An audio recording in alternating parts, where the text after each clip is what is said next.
Hey, what's going on, guys? My name is Kern. I'm a huge sports fan. I'm 22 years old. I'm a journalism student out here in California, and I just want to start sharing some of my thoughts on some of these things that I'm out here seeing in the world. Today we're going to be starting with one of my favorite topics, my favorite football club, Manchester United, and one of their most interesting players, Wout Weghorst.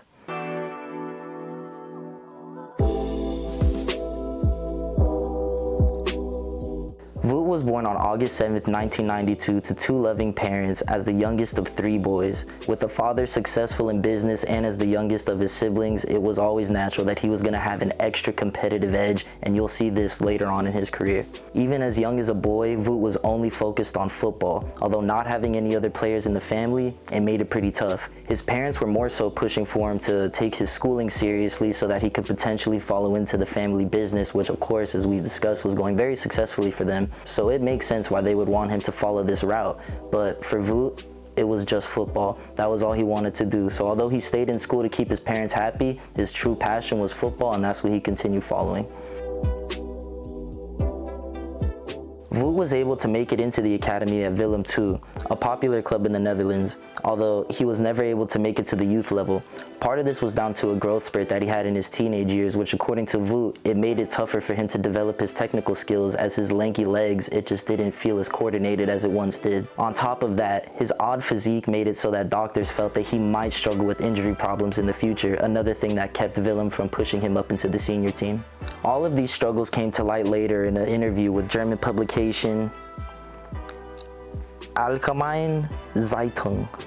Allgemeine Zeitung.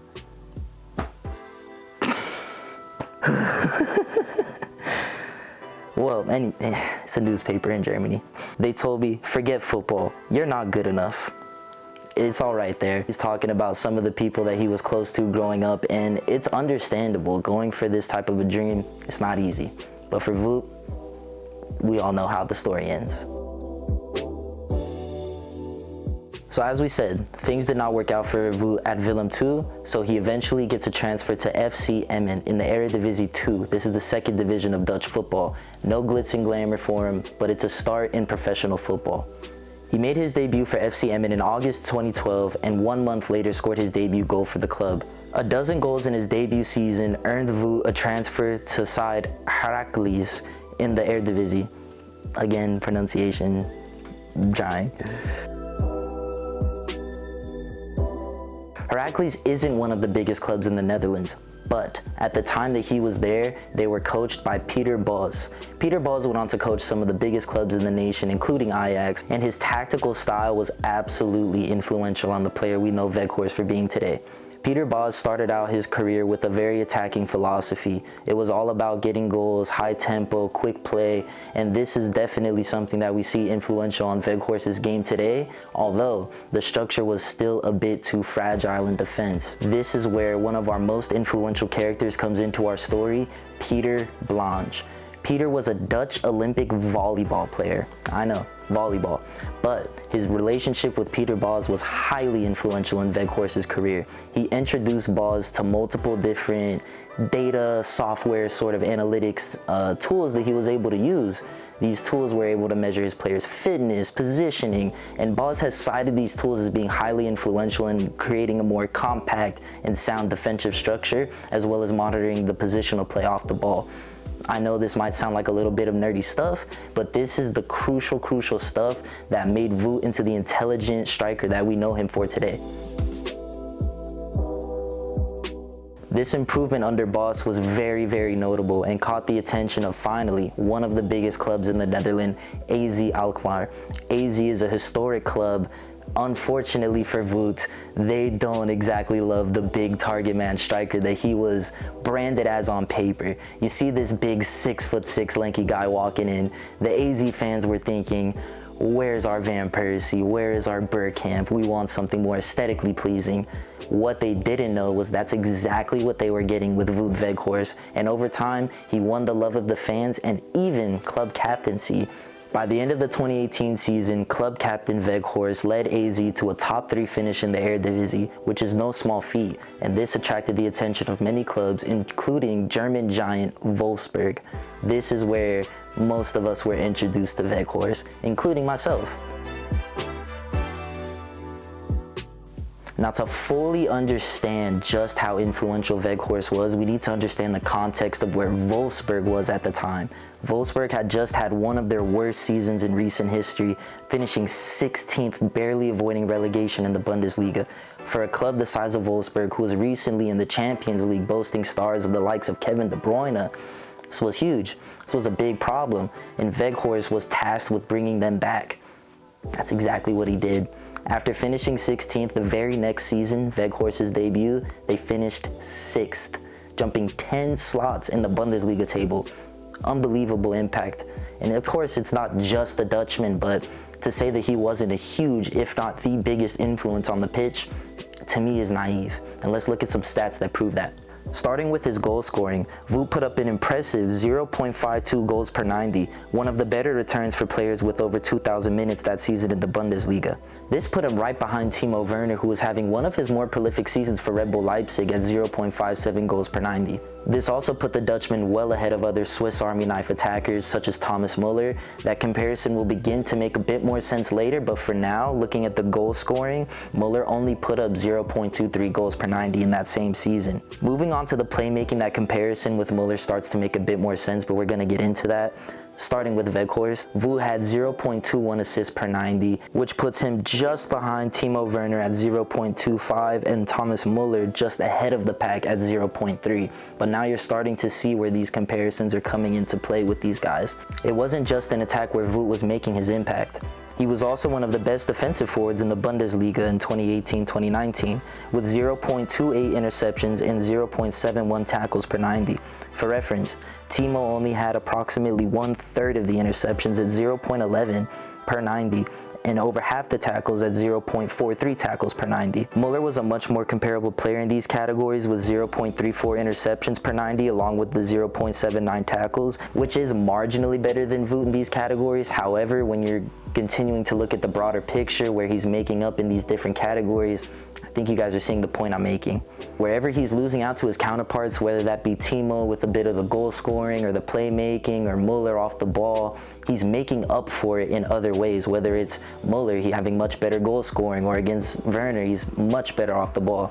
No matter where else you're looking in the Bundesliga, Wout fits in a different way, in a much more well-rounded way, where he's able to bring you the off-ball work, the playmaking, the goal scoring, without compromising any of those other categories. Yes, he may not be necessarily the best at any of those one, but that's what makes him a perfect jack of all trades. He's there to supplement the rest of the attack. It was this remarkable stint at Wolfsburg that put him on the map. As I said, this is where I first heard of him. This is probably where you first heard of him. A 6'6" Dutch striker out there doing it all, playing high-tempo attacking football. What was there not to be interested in? Of course, clubs around Europe were catching attention too, especially after the 2020-2021 season, where Wout finally broke the 20-goal tally for the first time in his career. This caught the attention of Premier League club Burnley. So on paper, with how everything's going so far, you might be thinking that I'm about to tell you how we started tearing up the Premier League, but that's just not the case. The fit at Burnley didn't really work out, and there's a few reasons for that. Let's get into that. For me, the main issues was Burnley's just lack of quality and overall willingness to accept pressure, really just a stagnant play style overall. This is not what Wout is set up to be playing in. In the 2021-22 season, where Wout made his debut for Burnley, they ranked in the bottom 5 of tackles won for Premier League clubs. And of those bottom 5, they are by far the team with the least possession. It's not a great combination. Taking a slightly deeper look at that, they also ranked 7th worst in the league for dribblers tackled, again, amongst teams with higher general possession, and statistics like this speak to the compact and reactionary play style that Burnley have. Without the proper quality to capitalize on it, the strategy is really hard to pull off, and the margins for success, they become very thin. The story doesn't change when we analyze the areas of the pitch that Burnley were making these challenges. In both the middle and attacking thirds, Burnley are amongst the lowest tacklers in the league that season. This poor fit leads Burnley to relegation and Wout to kind of nowhere. He's stuck in no man's land. He's now in the Championship, and with the World Cup on the horizon that December, he's really kind of forced into an option where he has to push for a transfer if he wants to get his World Cup bid. And well, That's exactly what happened. He pushes for a loan and gets a move to Besiktas, and this is where we see the return of the Wout that we know and love. Putting up a remarkable 8 goals and 7 assists in 16 appearances in just half a season, the guy was on fire leading into the World Cup, and Louis van Gaal had no choice but to take the 6'6" Dutchman to Qatar. Qatar is where he really sealed the deal as far as making a name for himself. Although he was used as an impact sub and only played 60 minutes, he scored twice in those 60, and on top of the goals, he was really just putting himself about. Like, if you watched that Argentina game, if you were really paying attention to the Netherlands, he was really getting in there, making tackles, even some fouls and stuff. And look, it might not look pretty, but the guy is a hard worker and he's contributing to a winning style of play. That's the most important thing to me, is that the way that this guy plays contributes to winning. And that is where Manchester United comes into the picture. A couple of months ago can feel like a really long time in football, but let me take you back. In Manchester, things weren't looking great. Anthony Martial,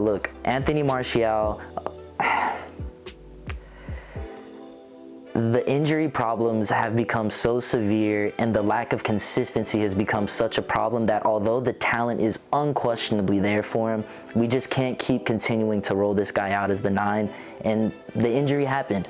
We needed something. You had Garnacho and Alenga getting thrown out there, and while yes, these are super talented young players, I think we can all agree that giving teenagers this much minutes and relying on them this heavily in your squad, it's a recipe for disaster. As soon as these guys hit bad form, it's going to be so much tougher than players with the experience to get out of that. And for player development, it's just not what you want. Garnacho is a really, really special talent, and you don't want this guy having to be forced into the starting 11 out of a lack of options. So the problem was clear.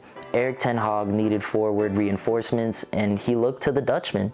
Wout may not seem like a Manchester United star signing on paper, but he offers exactly what Erik ten Hag was looking for in his attacking play: unselfishness and pressure off of the ball. These are the two main factors that have unlocked Manchester United's recent run of form post-World Cup. Wout Weghorst's relentless work off of the ball and his one-touch interplay with Marcus Rashford in the final third has led to a fully new player with Marcus. This is a guy that many Manchester United fans felt like we had, but we weren't sure where the ceiling was at.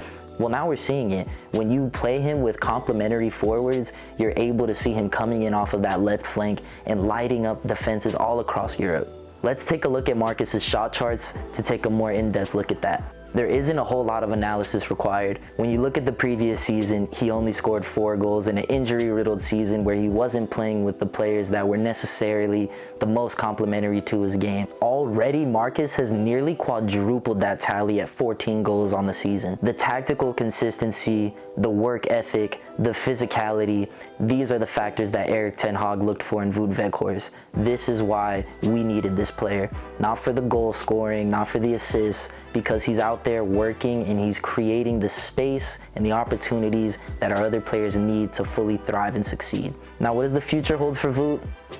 I'll be honest. With most of the skills he provides, you probably can find a higher quality forward that also offers a lot of those same skills, and I think long term for Manchester United to succeed at the highest level, that's what they're going to need to do. But I don't think that means that we should just ignore what Weghorst has been doing at Manchester United. This stint is something that should go down similar to the Cavani stint, if not better, in the way that he came into the team and really showed us exactly what we need and brought out the best version of Marcus Rashford we've ever seen. This guy is genuinely one of the best footballers in Europe right now, and I think Wout Weghorst has a huge say in that. From that lanky kid in the Netherlands struggling to get minutes in a Willem Youth Academy all the way to Manchester United, you see what it means to him. These are just the type of stories that make me love this sport, you know. It's what makes me love sports in general. It's these underdog stories. It's a feel-good story. The guy wasn't given anything. He worked for it. At every single level, he was shown adversity, and at every single level, he outworked it. The guy is a phenomenal story. Brilliant player, easily becoming one of my favorites to watch at Manchester United, and I hope my fellow United fans are out there enjoying it as well. If you guys enjoyed, please make sure to drop a subscribe, drop a like, drop a comment with any feedback that you guys have. you know, I just want to go ahead and share my opinions with the world, see what you guys have to say. I just love this stuff. I want to start talking about it with you guys. So let me know what you're thinking. And yeah, see you guys later.